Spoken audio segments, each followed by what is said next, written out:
Hi, everybody. Welcome to a new all of the above budget movie review. This time we go down the rabbit hole and follow the white rabbit. But do you want to take the blue pill or the red pill? Stay in the Matrix. You've guessed it. It's the Matrix. Started with the first movie with Keanu Reeves, and it's a special effect filled movie, and it has action, it has a good story, and it has very cool special effects. I think it's the first movie that used bullet time before it went to become something. Well, that's what mostly happens when you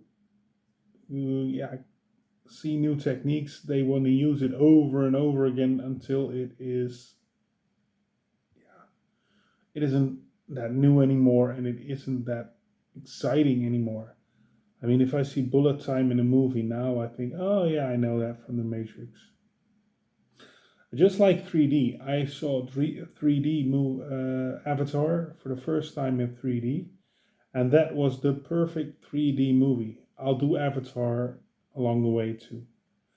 But nowadays, most of the movies are 3D or 4XD or just to raise some extra money, but it doesn't really do something extra to the movie. But I loved the first one with Keanu Reeves and Lawrence Fishburne.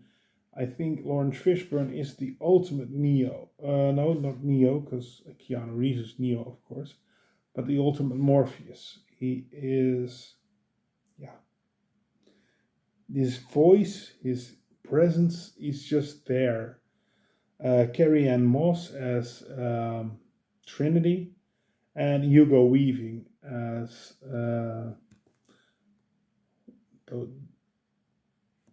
I don't know his name anymore. He's the cop who becomes a virus. Um, and Neo, of course, Keanu Reeves, also known as Mr. Anderson. Well, I love the first movie, of course. It was full of action, and I think if they left it with one movie, I would be cool with it because it had everything a Matrix movie should have. It was the first one, so you don't have anything to compare it with, of course. But then a few years later, uh, there came Matrix Reloaded, and it started a whole new story.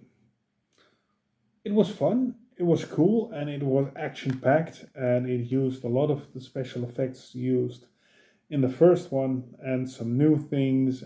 We can see new characters. They dive in the world of the Matrix, but also outside, and we learn more about the Matrix. But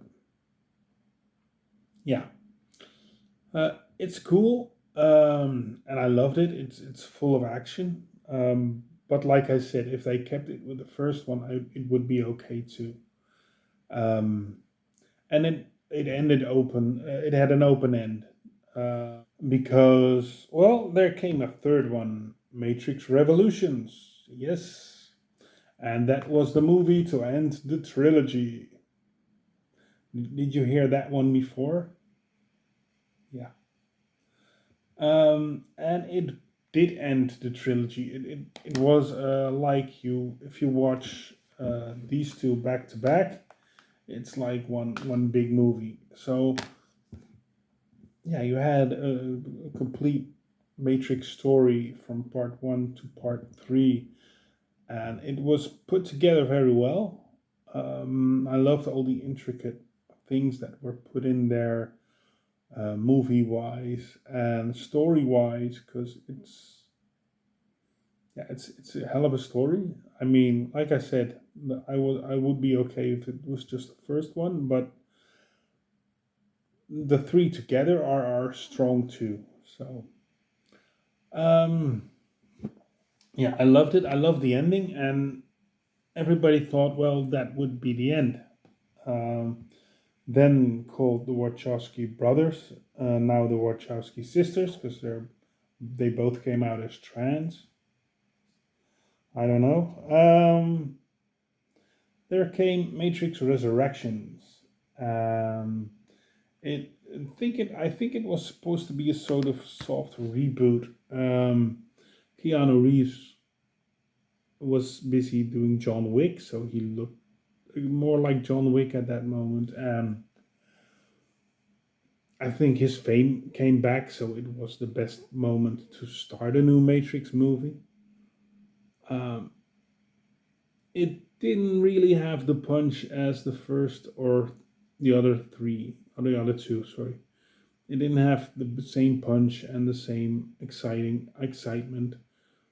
It hinged a lot of off of nostalgia, and yeah, it was a fun watch, but it's not really a go-to Matrix movie for me. It's not that I like to say, well, I watched the first three, I have to watch the fourth too.